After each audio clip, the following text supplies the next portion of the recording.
తలకు కూడా సరిపోవడం లేదు. ఎంతలా ఉంది చూడండి. అబ్బా, తలకాయ చూడండి, ఓన్లీ తల మాత్రమే నా జాండ్ తల ఉంది. Hi friends, welcome back to our channel. Fishing చేయడానికి ముందు అయితే కొద్దిగా సర్వే చేస్తున్నాను. పిండి వచ్చి ముందే 24 అవర్స్ ముందు కలిపెట్టినాను, చలికాలం కదా फिशिंग అవుతుందో లేదా అని. देखो दोस्तों, पहले थोड़ा चरवाई कर रहा हूँ. बैट तो 24 आवर्स बिफोर ही मिला के रख दिया. देखो बैट ऐसा बना लेके रख दिया. చూడండి, ఒకరోజు ముందే కలిపెట్టినాను 24 అవర్స్ ముందు. చూద్దాం. చూడండి ఫ్రెండ్స్, ఫీడర్స్ అయితే రెడీ చేసినాను. కెమెరా స్టాండ్ మీద ఉంది, సో మొత్తం చూపించలేదు. సింగిల్గా వెళ్ళాను. నా ఫ్రెండ్ అన్న కొద్దిసేపు అయినాక వస్తా అన్నాడు ఆఫ్టర్నూన్కి. నేను 10 o'clock వెళ్ళాను, 10:30 11 అయింది. చూద్దాం మళ్ళీ ఫిషెస్ పడతాయో లేదో. సో చెరువు ఎక్కడైతే చేసానో అక్కడే ఫీడర్లు వేస్తున్నాను. देखो दोस्तों, किधर चरवाई कर रहा है उधर ही फीडर डाल रहा हूँ. 2 फीडर डाल रहा हूँ उधर ही. देखेंगे मछली पकड़ पड़ता है कि नहीं कि.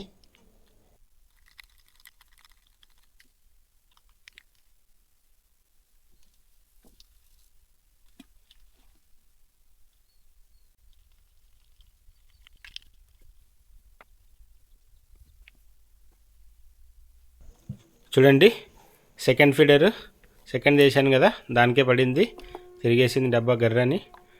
2 ఫీడర్లు వేసాను, మూడోది రెడీ చేసుకుంటాను, అంత లోపలే పడింది ఫిష్. देखो दोस्तों, 2 फीडर डाला, ताड़ का फीडर रेडी कर रहा हूँ. जब भी मछली पड़ गया 5 मिनट पे गिर गया.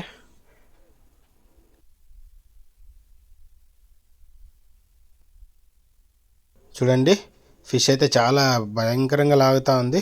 స్లోగా తీస్తున్నాను, ఈడ్చి కొడుతూ ఉంది. అది చాలా స్లోగా తీస్తున్నాను. మనం స్పీడ్గా లాగేసినామంటే అది తెంపుకొని వెళ్ళిపోతుంది, అది లాగే ఫోర్స్కి.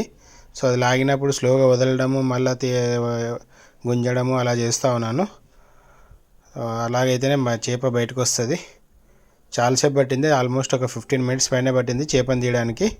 కానీ మీకు అంత చూపించట్లేదు, వీడియో లెంత్ అవుతుందని. జస్ట్ 4-5 minutes వీడియో పెడుతున్నాను, వీడియో లెంత్ ఎక్కువ అవుతుందని. చూడండి, క్యాట్ ఫిష్ చాలా డేంజరస్. ఇది స్లోగా ఎగ్గి అల్లాడిస్తూ ఉంటుంది. అలసిపోయింది అనుకుని లాగినారనుకోండి చాలా దెబ్బ పడుతుంది. నాకు కూడా అలా జరిగింది. స్లోగా ఇలా తీస్తా అంటే చాలా స్పీడ్గా లాగేసింది. చెయ్యి తెగినట్లు అనిపించి వదిలేసినాను. ఒకవేళ పట్టుకోయింటే తెగిపోయేదేమో, కాబట్టి చాలా జాగ్రత్తగా తీసుకోండి. చాలా డేంజర్ క్యాట్ ఫిష్. ఇంతకుముందు కూడా చాలాసార్లు నేను చూసినాను. స్లోగా అలసిపోయినట్లు ఉంటాయి, దగ్గర తీసుకున్నప్పుడు ఇదిలిస్తాయి, అట్లే హుక్స్ కూడా చేతకు కుచ్చుకునే ప్రమాదం ఉంటుంది. క్యాట్ ఫిష్లు మాత్రం చాలా డేంజర్. కొద్దిగా స్లోగా చాలా జాగ్రత్తగా తీసుకోవాలా.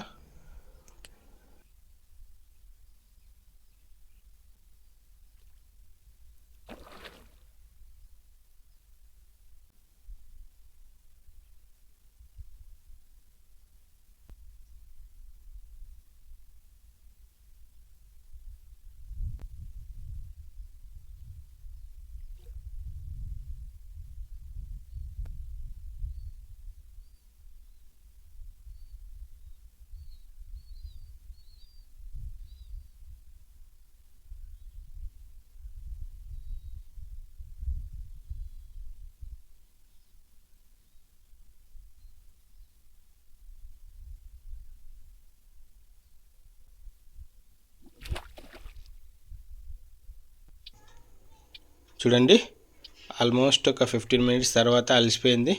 కొద్దిగా పైన ఆడుతూ ఉంది. ఇంతకుముందు చాలా స్పీడ్గా బర్రని వెళ్ళిపోయేది నీళ్ళకి, ఇప్పుడు అంత స్పీడ్గా వెళ్ళట్లేదు. సో అలసిపోయేంత వరకు బాగా ఆడిచ్చి స్లోగా తీశాను.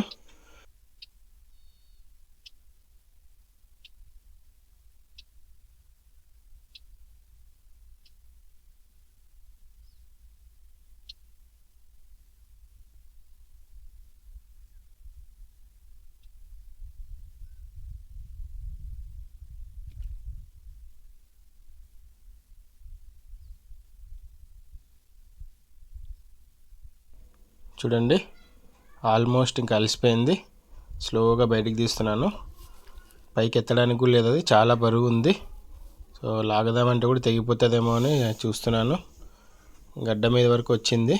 ఇక్కడంతా రాళ్ళు ఉన్నాయి కాబట్టి చాలా స్లోగా తీయాల్సి వస్తుంది. చూడండి బయటకు వచ్చినాక కూడా చాలా స్లోగా తీస్తూ ఉన్నాను. అది అలిసిపోయింది అయినా కూడా అది ఎనీ టైం ఇదిలిస్తుంది. సో కాబట్టి జాగ్రత్తగా స్లోగా చూసి ఫీడర్ పట్టుకొని స్లోగా లాగుతూ ఉన్నాను. ఇదిలిచ్చే ఛాన్స్ ఎక్కువ ఉంది చాలా. మన ఫ్రెండ్ అన్న నాతో పాటు అప్పుడప్పుడు వస్తుంటాడు కదా, ఆయనకు ఒకసారి ఇలాగే ఇదిలిచ్చింటే హుక్కు మొత్తం వేల్లో గుచ్చుకొని బయటకు వచ్చేసిందంట. మొత్తం బ్లడ్ అవి కళ్ళు తిరిగి పడిపోయినాడంట. సో కాబట్టి చాలా డేంజర్ ఇవి. కొద్దిగా స్లోగా చూస్తూ తీయాల. మార్వల్ మాత్రం ఇదిలిస్తాయి సడన్గా.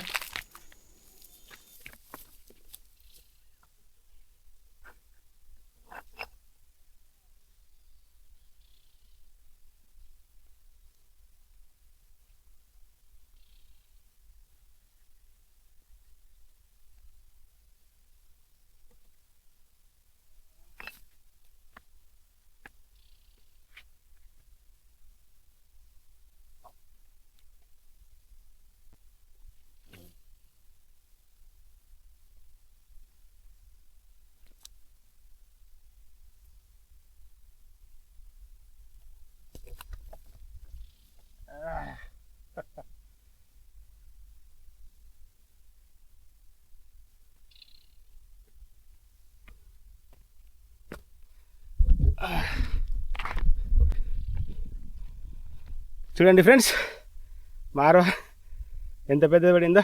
వేసిన 5 minutesకే పడింది. దాదాపు ఒక 8 kgs ఉంటుందేమో నా చేయి సైజు.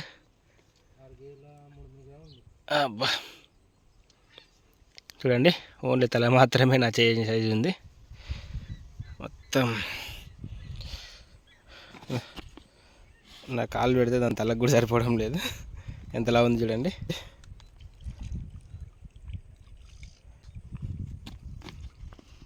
అబ్బా